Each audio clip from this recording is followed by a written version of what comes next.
Isang lalaki ang patay matapos masunog ang kanilang bahay sa Antipolo City. Hinala ng mga bumbero, napabaya ang kandila ang pinagmulan ng apoy. May live report si Jay Sabale. Jay. Igan, isa nga ang patay matapos maganap ang isang sunog dito sa Barangay San Jose, Antipolo City kaninang hating gabi. Napuno ng usok ang Robinson's Homes, Barangay San Jose, Antipolo matapos masunog ang isang bahay dito sa Basel Street.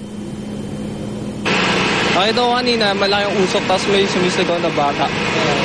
May sakit po daw sa Nasawi matapos maiwan sa loob ng nasusunog na bahay si Kenneth John Rivera. Natagpuan siya ng mga bumbero sa loob ng CR.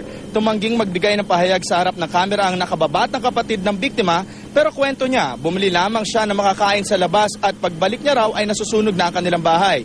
Sila lamang daw magkapatid ang nakatira sa bahay. Control siya. Uli, nang dumating kami, talagang malakas na yung apoy. Hindi na namin na control na kagad na pasok, gawa ng mausok.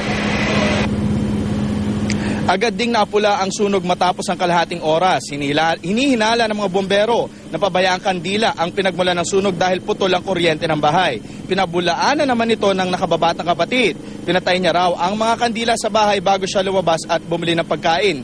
Umuusok pa ang kisame ng bahay kaya hindi pa muna umalis ang mga bombero at kasalukuyang kadarating lamang ng magulang o ng nanay ng dalawang biktima kanina at kasalukuyang ine-extricate ang labi ng biktima. At yan muna ang latest mula dito sa Antipolo. Igan? Maraming salamat, Jay Sabale.